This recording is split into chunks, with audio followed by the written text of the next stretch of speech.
Good morning class 10 विषय हिंदी साहित्य पाठ्यपुस्तक कृतिका पार्ट सेकंड शीर्षक जो प्रस्तुत कर रहा हूं मैं आपके सामने जॉर्ज पंचम की नाम और इसके लेखक का नाम कमलेश्वर है और इस चैप्टर का ये सेकंड भाग है। जैसा कि आप देख रहे हैं अभी तक आपने जॉर्ज पंचम के बारे में पढ़ा और जो चैप्टर है जॉर्ज पंचम जिसका नाम है जो शीर्षक है उस शीर्षक से क्या अभिप्राय है, क्या तात्पर्य है, क्योंकि शीर्षक जो होता है जिस चैप्टर का वह पूरा चैप्टर उस शीर्षक के इर्द गिर्द घूमता है। फिर क्या है, बात करते हैं रानी अय्यावेद की जो कि पाकिस्तान, हिंदुस्तान और आपके नेपाल के दौरे पर आ रही हैं और उनके खासम खासा दर्जी काफ़ी परेशान है उनका, क्योंकि दर्जी इसलिए परेशान है क्योंकि वो सब जगह होते हुए आ रही हैं। नेपाल पाकिस्तान नेपाल भारत के दौरे पर किस किस जगह वो किस किस प्रकार के कपड़े पहनेंगे,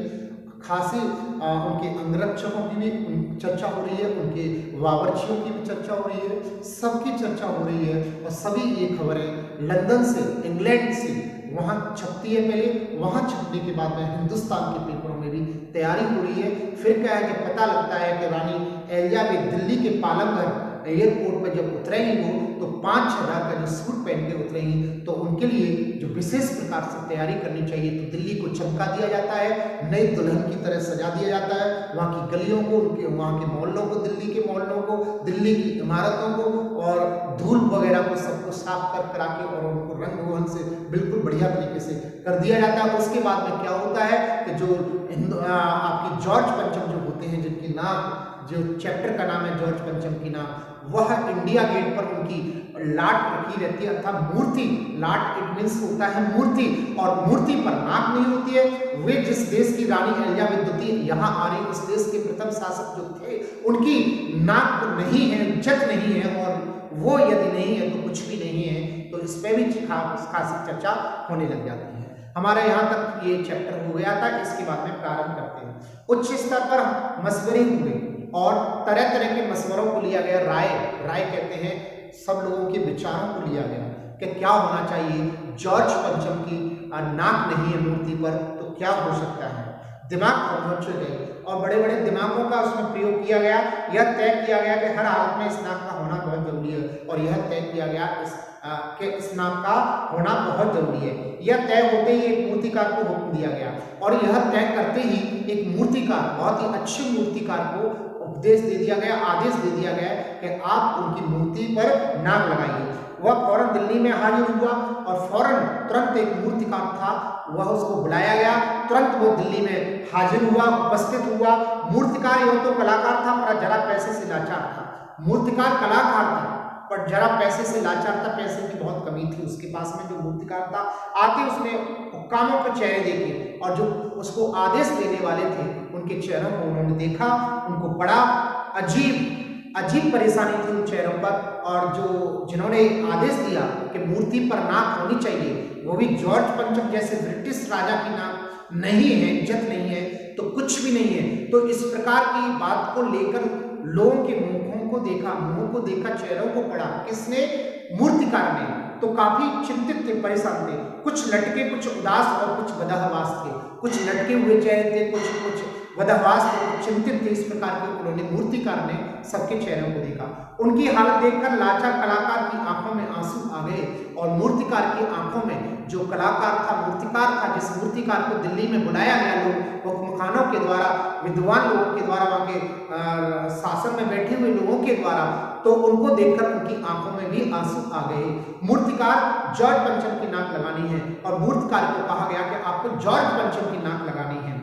मूर्तिकार ने सुना और जवाब दिया, नाक लग जाएगी पर मुझे यह मालूम होना चाहिए कि लाट कब और कहाँ बनी थी। नाक तो लग जाएगी लेकिन मुझे यह पता होना चाहिए कि लाट, यह मूर्ति कब और किसने बनाई थी, कहाँ बनी थी और कब बनाई थी। इस लाट के लिए पत्थर कहाँ से लाया गया और इस लाट के लिए जो पत्थर था, जो संगमरमर का जो पत्थर था, वो कहाँ से लाया गया। सब हुक्कामों ने एक दूसरे की तरफ ताका और सब जितने भी लोग बैठे हुए उपस्थित थे वहां एक दूसरे की तरफ उन्होंने देखा और आदेश दिया। एक दूसरे की तरफ देखकर एक नजर ने दूसरे से कहा कि बताने की जिम्मेदारी तुम्हारी है, खैर मसला हल होगा, और बताने की जिम्मेदारी एक दूसरे ने कहा, एक दूसरे मसला हल होगा। एक क्लर्क को फोन किया गया और इस बात की पूरी छानबीन करने का काम सौंप दिया गया, और एक क्लर्क को फोन किया गया और इस सारी जानकारी को सॉल्व करने के लिए आदेश दे दिया गया एक क्लर्क को कि यह पता करो यह मूर्ति कब बनी और कहाँ बनी थी, किसने बनाई थी और इसके लिए पत्थर कहाँ से लाया गया। फिर इसके बाद में क्या हुआ, पुरातत्व विभाग की फाइलों के पेज चीरे गए। जो पुरातत्व प्राचीन विभाग की जो फाइलें होती हैं, जो प्राचीन फाइलें, प्राचीन मशीनों पर जो बनी हुई फाइलें, उनसे संबंधित जो बातें लिखी रहती हैं, उन सब के पेज चीरे गए, उनको अर्थात उनको ओपन किया गया, खोला गया, उनके अंदर देखा गया। क्लर्क ने लौटकर कमेटी के सामने कांपते हुए बयान किया, सर मेरी खता माफ हो, फाइलें सब कुछ हजम कर चुकी हैं और फाइलों के अंतर्गत कुछ भी नहीं बचा है। क्लर्क ने कहा मैंने सारी फाइलें देख ली, वहां कुछ भी नहीं है फाइलों के अंतर्गत। हुक्कामों के चेहरे पर उदासी के बादल छा गए फिर से, क्योंकि मूर्ति कहाँ बनी है, किसने बनी है, किस पत्थर से बनी है, उसके लिए कहाँ से पत्थर लाया गया, ये सब कुछ अब फाइलों के अंतर्गत लिखा हुआ था, लेकिन फाइलें नष्ट हो चुकी थी। इसलिए हुक्कामों के सामने जो विद्वान, जो राजनीतिक दलों की जो मीटिंग हो रही थी, वो उस मीटिंग के सामने उसने प्रस्तुत की बात, उनके सबके होश उड़ गए, उनके चेहरे पर उदासी छा गई, क्योंकि जो जिस चीज के लिए जो किया जा रहा था वो सॉल्व नहीं हो पाई। एक खास कमेटी बनाई गई, फिर से एक खास कमेटी बनाई गई और उसके जिम्मे यह काम दे दिया गया कि जैसे भी हो यह काम होना चाहिए, इस नाम का दारोमदार आप पर है। और एक फिर से खासी कमेटी बनाई गई, उसको ये जिम्मेदारी सौंपी गई कि यह पूरी जिम्मेदारी आप पर है, आपको पता करना है कि यह नाक कब बनी, किसने बनाई, कहां से इसके लिए पत्थर लाया गया, ये सारी और लगाना नाक का आपका काम है। इसके बाद में क्या होता है, आखिर मूर्तिकार को फिर बुलाया गया, फिर से मूर्तिकार को उसको बुलाया गया, उसने मसला हल कर दिया। वह बोला पत्थर की किस्म का ठीक पता नहीं चला तो परेशान मत होइए। उसने कहा कि कोई बात नहीं है, पत्थर की जो किस्म है, किस प्रकार का जो पत्थर है, किस प्रकार का कहां से लाया गया पत्थर है, अगर ये पता नहीं है फिर भी आपको चिंतित होने की आवश्यकता नहीं है। ये मूर्तिकारों ने जो मीटिंग में जो उपस्थित लोग थे उन सबसे इस प्रकार उन्होंने कहा, मैं हिंदुस्तान के हर पहाड़ पर जाऊंगा। और उसने कहा कि मैं हिंदुस्तान के हर पहाड़ पर जाऊंगा और ऐसा ही पत्थर खोज कर लाऊंगा, और ऐसा ही पत्थर जो इस लाट में जो पत्थर लगा हुआ है, इस मूर्ति में, जॉर्ज पंचम की जो मूर्ति है इसमें जो पत्थर लगा हुआ है, ऐसा ही पत्थर मैं और जगह से लाऊंगा और लगाने की पूरी कोशिश करूंगा।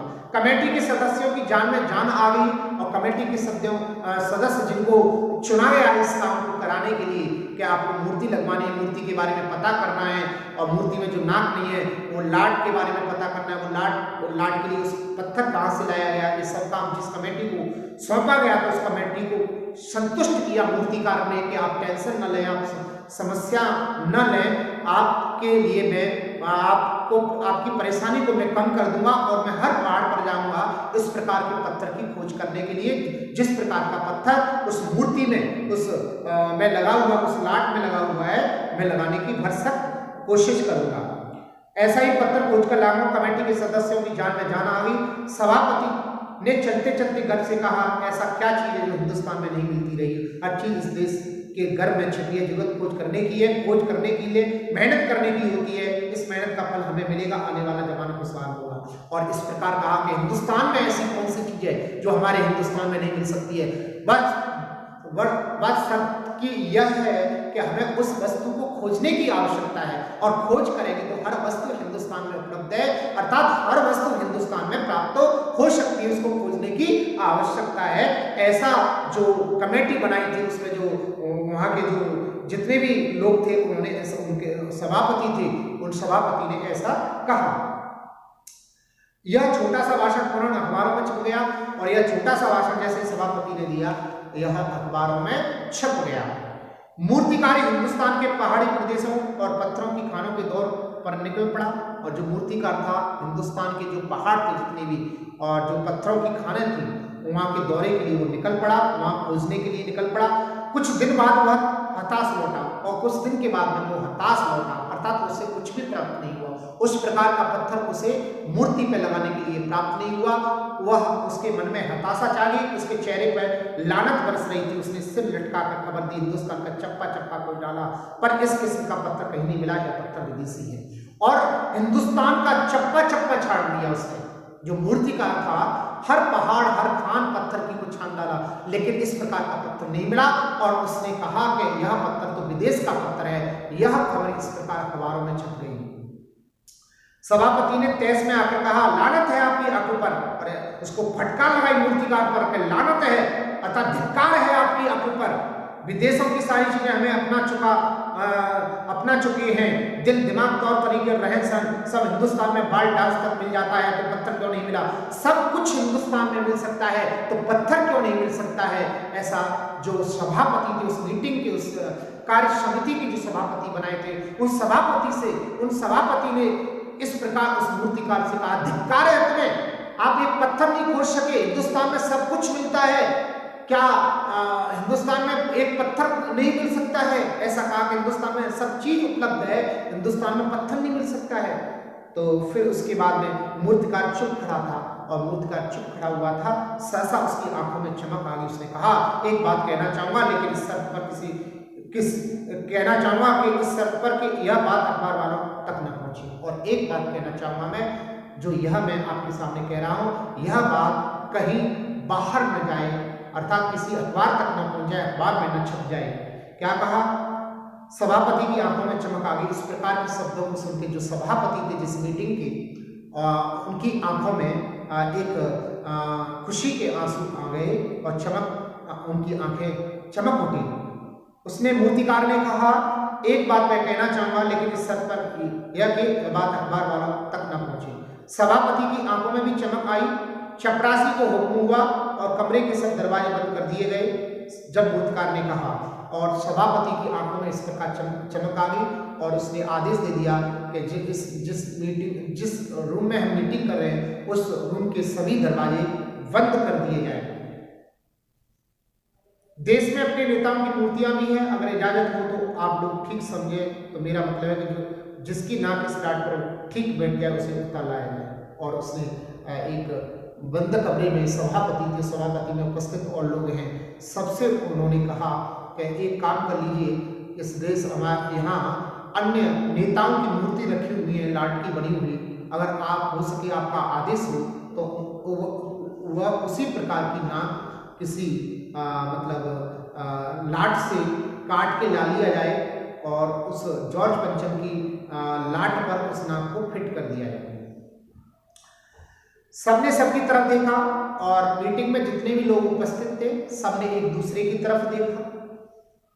सबकी आंखों में क्षणभर की बदहवासी के बाद खुशी तैरने लगी, और इस प्रकार सबकी आंखों में खुशी तैरने लगी। सभापति ने धीमे से कहा, लेकिन बड़ी होशियारी से। और सभापति ने कहा, इस नाक को लाना तो है, लेकिन बड़ी होशियारी से लाना पड़ेगा। और मूर्तिकार फिर देश दौरे पर निकल पड़ा, और मूर्तिकार जो था वो फिर देश दौरे पर निकल पड़ा। जॉर्ज पंचम की कोई भी नाक का नाम उसके पास था, और जॉर्ज पंचम की जो नाक हो गई थी उसका जो साइज था उस नाक का, वह नाक उस मूर्तिकार के पास था। दिल्ली से वह बंबई पहुंचा, और दिल्ली से वो बंबई पहुंचा। दादा भाई नौरोजी, गोखले, तिलक, शिवाजी, कावसजी, जहांगीर, सबकी नाकें उसने टटोली। और ये जो हमारे देश के कुछ महान पुरुष हैं, उन्होंने सबकी नाकें टटोली, नापी और गुजरात की ओर भागा, और नापी और फिर गुजरात की ओर भागने लगा, क्योंकि वहां किसी की नाक साइज की बैठी नहीं जो जॉर्ज पंचम की साइज की नाक हो। फिर उसके बाद में गुजरात भागा वो मूर्तिकार। गांधी जी, सरदार पटेल, विट्ठल भाई पटेल, महादेव देसाई की मूर्तियों को परखा, और बंगाल की ओर चला। गुरुदेव रविन्द्रनाथ, सुभाष चंद्र बोस, और गुजरात में भी वो गांधी जी की नाक टटोली, सरदार पटेल की, विट्ठल भाई पटेल, महादेव देसाई की मूर्तियों को परखा, और बंगाल की ओर चला। फिर उसके बाद में बंगाल की पहले बॉम्बे गया मूर्ति को लेने के लिए। मूर्ति की जॉर्ज पंचम की आकार की नाक जो है, उस आकार की नाक पहले बॉम्बे गया। बॉम्बे में उसने महान राजनेताओं की और देशभक्तों की नाकों को टटोला, लेकिन कोई नाक उसके समझ में नहीं बैठी। जॉर्ज पंचम की नाक के बराबर की नाक नहीं थी। उसके बाद में गुजरात में दौड़ा। गुजरात में उसने गांधी जी वगैरह की नाक देखी, वहां भी उसे उस प्रकार की नाक नहीं मिली। फिर उसके बाद में वह बंगाल की ओर चला। गुरुदेव रविन्द्रनाथ, सुभाष चंद्र बोस, राजा राम मोहन राय आदि को भी देखा, नाप जोक की और बिहार की तरफ चला। फिर उसके बाद में बंगाल की तरफ उसने रविन्द्रनाथ टैगोर वगैरह की, सुभाष चंद्र बोस की नाकों को टटोला। फिर उसके बाद में वो बिहार की तरफ चल रहा। बिहार होता हुआ उत्तर प्रदेश की ओर आया। चंद्रशेखर आजाद, बिस्मिल, मोतीलाल नेहरू, मदन मोहन मालवीय की लाटों के पास गया और इस प्रकार बिहार होते हुए उत्तर प्रदेश आया। उत्तर प्रदेश में उसने चंद्रशेखर आजाद, बिस्मिल्लाह, मोतीलाल नेहरू, मदन मोहन मालवीय की लाटों के पास में गया, सबको टटोला, नाकों को। घबराहट में मद्रास में पहुंचा, सत्यमूर्ति को भी देखा और मैसूर, केरल आदि सभी प्रदेशों का दौरा करता हुआ पंजाब पहुंचा। लाला लाजपत राय और भगत सिंह की लाटों भी सामना हुआ। आकर दिल्ली पहुंचा और उसने अपनी मुश्किल बयान की पूरे हिंदुस्तान की परिक्रमा कराया। सब मूर्तियां देख आया, सबकी नाकों का नाप लिया। जाट पंचम की नाक से सबकी नाक बड़ी है। अब देखिए यहाँ व्यंग्य है, इस शीर्षक जो है इस चैप्टर का, जिसका नाम है जॉर्ज पंचम की नाक, अर्थात यह जो शीर्षक है इसमें इज्जत का सवाल है। अर्थात वो मूर्तिकार सर्वप्रथम उसने क्या किया कि सर्वप्रथम उसने देखा कि हिंदुस्तान के सभी पहाड़ों पर गया, सभी खानों की तरफ दौड़ा, वो पत्थरों की खानों की तरफ, लेकिन कहीं उसे जॉर्ज पंचम की नाक जिस पत्थर की है उस पत्थर की वह पत्थर वो मिला नहीं।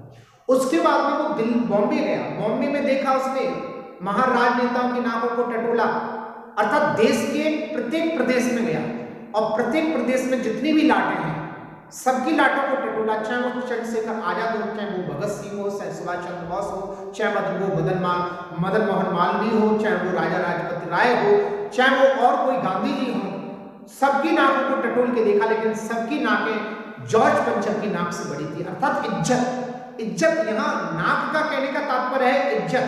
अर्थात जो जॉर्ज पंचम की नाक है, जो विदेशी शासक की जो नाक है, वो हमारे देश के राजनेताओं और देशभक्तों की नाक से छोटी नाक, अर्थात कम इज्जत है। अर्थात हमारे देश की इज्जत बहुत ज्यादा है। हमारे देश में रहने वाले बच्चे की इज्जत हिंदुस्तान के बड़े से बड़े राजा से भी अधिक है। विदेश के London, France country, other country के जो राजा महाराजा हैं उससे भी ज्यादा इज्जत हमारे देश के बच्चे की है। ये कहना चाहूंगा कि अपने यहाँ के हिंदुस्तान के बच्चे की भी इज्जत विदेशी राजनेता से भी बढ़कर है, यह इसका तात्पर्य है। अर्थात तरह तरह की उसने प्रत्येक प्रदेश का दौरा किया, सब जगह गया, लेकिन कहीं भी उसे जॉर्ज पंचम की नाक की तरह नाक नहीं मिली, क्योंकि सबकी नाक बड़ी थी। सुनकर सब हताश हो गए और झुंझुनाने लगे, और सुनकर सभी हताश हो गए और झुंझुनाने लगे। मूर्तिकार ने ढाढ़स बांधते हुए आगे कहा, सुना कि बिहार सेक्रेटरीट के सामने सन 42 में शहीद होने वाले बच्चों की मूर्तियां स्थापित थी। और उसके बाद में वो बिहार की तरफ गया, वहां कोई घटना हुई थी जिसमें 42 बच्चे शहीद हुए थे। वहां बच्चों की मूर्तियां स्थापित की गई थी। उन बच्चों की जो बच्चे शहीद हुए थे किसी दुर्घटना के माध्यम से, शायद बच्चों की नाक ही फिर बैठ जाए।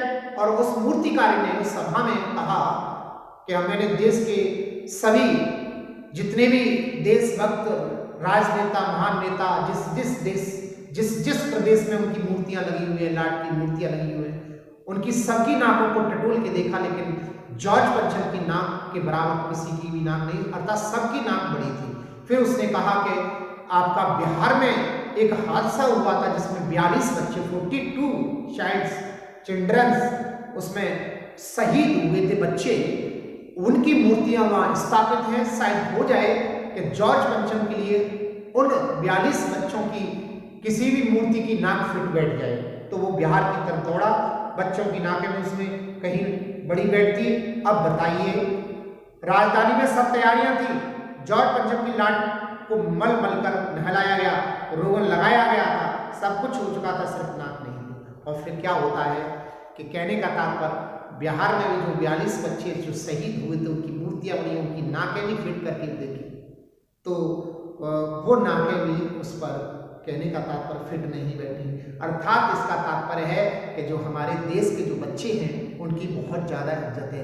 बड़े लोगों की तो बात छोड़ो, हमारे देश में जो बच्चे हैं उनकी भी दूसरे देश के जो राजनेता, महान नेता, जो आपके प्रधानमंत्री, राष्ट्रपति जो हैं, उनकी इज्जत से ज़्यादा हमारे देश के बच्चों की भी इज्जत ज्यादा है। देख लीजिए इस चैप्टर से यही हमें प्राप्त होता है कि जॉर्ज पंचम की नाक पर फिट नहीं बैठी, अर्थात सभी बच्चों की नाकें टटोली गई, बड़ों की नाकें टटोली गई, सबकी टटोली गई, लेकिन सबसे छोटी नाक जॉर्ज पंचम की नाक। इट मींस इज्जत। यहाँ दूसरे रूप में व्यंग में यह किया जा रहा है कि हमारे देश के राजनेताओं की, हमारे देश के बच्चों की इज्जत इतनी ज्यादा है कि विदेशी जो राजा महाराजा उनकी इज्जत भी फीकी हो जाती है हमारे देश के बच्चों और राजभक्तों के सामने। तो दिल्ली में सब कुछ था और जो लाट की मूर्ति थी जॉर्ज पंचम की, उसको बड़े अच्छे से चमका दिया गया, रोगन वगैरह कर दिया गया, बट उस पर केवल नाक नहीं थी। आप देख लीजिए, अगर नाक ना हो तो कुछ भी ना होगा, और नाक है तो सब कुछ रहता है, इज्जत है तो सब कुछ है, और इज्जत नहीं है तो कुछ भी नहीं है। बात भी बड़े कामों तक पहुंची, बड़ी खलबली मची। अगर जॉर्ज पंचम के नाक न लग पाई तो फिर रानी का स्वागत करने का मतलब क्या? यह तो अपनी नाक कटाने वाली बात हुई। और फिर इस प्रकार उन्होंने कहा कि यह तो इज्जत का सवाल है, रानी एलिजाबेथ द्वितीय आपके भारत में आ रही हैं और सब कुछ सही है, और उनके यहाँ के राजा जो शासक थे जॉर्ज पंचम जिनका नाम है, उनकी जो लाट लगी हुई है इंडिया गेट पर, उनकी मूर्ति लगी हुई है, उस पर क्या नहीं है? नाक नहीं है, सब कुछ है। तो वो कह रहे हैं, हिंदुस्तान के लोग, शासन प्रशासन के लोग कह रहे हैं, कमेटी के सदस्य और सभापति लोग कह रहे हैं कि यह अपने हिंदुस्तान की भी इज्जत का सवाल है कि उनके नाक नहीं है। इस प्रकार यह द्वितीय भाग भी आपका यहाँ कंप्लीट हो जाता है। यहाँ तक आपको कोई भी किसी भी प्रकार की तकलीफ हो तो सहर्ष आप पूछ सकते हैं। नेक्स्ट भाग में इसके बाद वाला प्रश्न मैं प्रस्तुत करूंगा आपके सामने। तब तक के लिए all the best, God bless you.